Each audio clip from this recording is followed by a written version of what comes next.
આખો મામલો રવિભાઈ એવો છે કે આ છેલ્લા અમારી જ્યારથી રાજદીપભાઈ પ્રમુખ બન્યા ત્યારથી અમારી રજૂઆત છે કે કોંગ્રેસ કાર્યાલય બદલાવો ત્યાંથી, કારણ કે ત્યાંથી જે સંચાલન અને કાર્ય પદ્ધતિ છે એનાથી હું સખત નારાજ છું.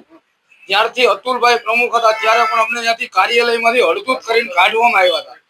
તે પછી અમે એ કાર્યાલય જવાનું બંધ કર્યું હતું અને આજની તારીખે પણ અમે સતત પ્રમુખશ્રીને હું સતત રજૂઆત કરતો આવું છું કે ભાઈ ત્યાં કાર્યાલય બદલાવો અને અમને ત્યાં જવા રાજી નથી અમે, કારણ કે ત્યાં અમને હડધૂત કરીને કાઢી મૂકે છે અને અમારી કોઈ વાત સાંભળવામાં આવતી નથી. પ્રમુખને અમે અવારનવાર રજૂઆત કરી છે, એટલે કોંગ્રેસ પ્રમુખની કાર્ય પદ્ધતિ સામે અમારો વાંધો છે. કોંગ્રેસ સામે કોઈ વાંધો નથી મારો. ઇન્દ્રનીલભાઈ ત્યાંથી ઇન્દ્રનીલભાઈ ચલાવે છે. જે તે વખતે જે બનાવ બન્યો ત્યારે અમે અતુલભાઈ રાજાણીને પ્રશ્ન પૂછ્યો હતો અને જવાબ અમને ઇન્દ્રનીલભાઈ આપતા હતા. તો હવે ત્યાં અમે જાય તો એ જ પરિસ્થિતિ થાય ને કે ભાઈ પેઢીની જેમ ચલાવવાની છે. અમે કોઈના માણસ નથી, અમે તો કોંગ્રેસના સૈનિક છીએ અને ત્યાં જે પદ્ધતિ ચાલે છે માણસો તરીકે ચાલે છે. ઇન્દ્રનીલભાઈ રાજ્ય ગુરુ અમને અડધું કરીને ખાઈ હતા ને બધાને 25 જણા ઉભા થઈને અમે નીકળી ગયા હતા જે અતુલભાઈ પ્રમુખ હતા ત્યારે. શું કહેવામાં શું આવ્યું કે ભાઈ હું ચલાવીશ, પ્રમુખ નહીં ચલાવે અને તમારે જવું હોય તો જાઓ.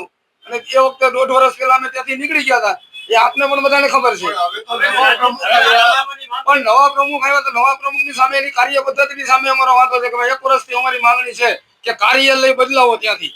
તો એ ન બદલાવી શકતા હોય તો એને પ્રમુખ પદ ન સંભાળવું જોઈએ. ઘણા લોકોને છે. મારી સાથે તે દિવસે 25 જણા નીકળી ગયા હતા. હજી આજની તારીખે મારા જેવા સિનિયર કોંગ્રેસીઓ ઘણા બધા કોંગ્રેસ કાર્યાલય જાતા નથી. ઘણા બધા છે. તે વખતે આપને ખબર જ છે બધાને. નામમાં તો કોંગ્રેસનું કામ કર્યું તેમાં કાર્યાલયને ને કોંગ્રેસના કામને શું લેવા દે? ત્યાં કોંગ્રેસની કોઈ મીટિંગ હોય ત્યાં રજૂઆત થતી હોય, ત્યાં સૂચના મળતી હોય, એ સૂચનાનો અમે જવાબ આપતા હોય, ગોઠવણી થતી હોય કાંઈ પણ પાર્ટી લેવલે, તો એ અમારી વાત સાંભળે નહીં અને એમ કે ભાઈ જાઓ તમે અહીંથી નીકળી જાઓ, તમારે બોલવાનું નથી થતું. આ જ વાંધો હોય ને. કરતા જ હશે ને, બદલાવતા નથી કાર્યાલય તો એનો મતલબ શું? જ્યારથી રાજદીપભાઈ પ્રમુખ તરીકે આવ્યા ત્યારથી મારી રજૂઆત છે કે કાર્યાલય બદલાવો. અમે ત્યાં નહીં આવી. અમે પણ એક કોંગ્રેસના જવાબદાર સૈનિક છીએ. 17-25 વર્ષથી વાવાઝોડામાં પણ અમે પડકાર ફેંક્યો નથી. એની કાર્ય પદ્ધતિની સામે અમારો વાંધો છે. પડકાર એટલે તો એનાથી ન કોંગ્રેસ કાર્યાલય બીજે બદલાવી શકાતું હોય તો મારી સીધી માંગણી છે કે એને પ્રમુખ પદ છોડી દેવું જોઈએ. એવો પણ તમારો મેસેજ છે કે આ વખતે કોંગ્રેસને 0 સીટ આવશે. 0 જ આવશે ને.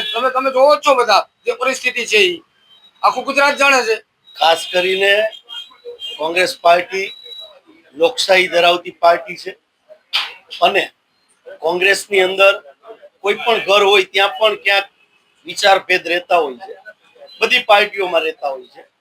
પણ આપે જે મને વાત કરી ઇન્દ્રનીલભાઈની, તો ઇન્દ્રનીલભાઈ અમારા રાજકોટના પૂર્વ ધારાસભ્ય પણ છે, પ્રદેશના નેતા પણ છે, રાજકોટ શહેરના ડેપ્યુટી મેયર અને સ્ટેન્ડિંગ કમિટીના ચેરમેન પણ છે, સિનિયર આગેવાન છે અમારા. ઇન્દ્રનીલભાઈ કે અમારી પોલિટિકલી અફેર્સ કમિટીની એટલે એમાં બધા સિનિયરો આવી જાય, માત્ર ઇન્દ્રનીલભાઈ નહીં, જેટલા પોલિટિકલી અફેર્સ કમિટીના સિનિયર આગેવાનો રાજકોટ શહેર કોંગ્રેસના છે એ બધાને સમન્વયથી હું રાજકોટ શહેર કોંગ્રેસના જે કાર્યક્રમો આપું છું બધાને સાથે રાખીને આપું છું.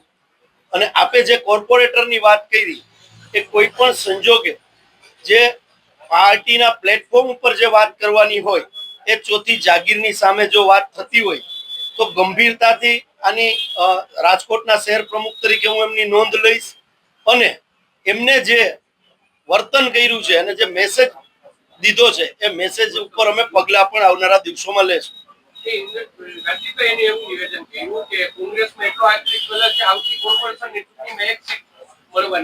હવે પ્રવીણભાઈએ મન બનાવી લીધું હશે, કદાચ કોઈ સારા લોકો સાથે બેઠક ઉઠક થઈ ગઈ હશે એટલે કદાચ આવી વાત કરતા હશે. અને હું આપના માધ્યમથી કહેવા માંગુ છું કે પ્રવીણભાઈ સોરાણીને 3 ટર્મ કોંગ્રેસ પાર્ટીએ ટિકિટ આપી છે, કોર્પોરેટર ચૂંટાણા છે, વિરોધ પક્ષના નેતા બનાવ્યા છે. પાર્ટીએ જે કાંઈ પાર્ટીના પ્લેટફોર્મ ઉપર એમને અપાતું હોય બધું આપ્યું છે. વાત રહી એમના વિચારોની તો એ કદાચ ક્યાંક મિત્રો સાથે બેઠતા હશે અને આવી ચર્ચા એમને કરી હશે. આજના દિવસે હું આપના માધ્યમથી કહું છું કે ભારતીય જનતા પાર્ટીને રાજકોટ મહાનગરપાલિકાની અંદર જડબા તોડ અમે જવાબ આપશું. 0 સીટ છે એ કદાચ પ્રવીણભાઈને સપનું આવ્યું હશે, પણ આવનારા દિવસોમાં સારું સપનું પણ એને આવશે, એ પણ આપને ખાતરી આપું. એમ એવું લાગે છે કે કાર્યાલયને બંધ બનાવી દીધો છે એટલે આ રીતના વિરોધ કરી રહ્યા છે. બની શકે કે ભારતીય જનતા પાર્ટીના મિત્રો સાથે એમની ઉઠક બેઠક થઈ હોય ને ક્યાંય આવી ભારતીય જનતા પાર્ટીના લોકો આવી વાત કરતા હોય કે 0 સીટ આવશે.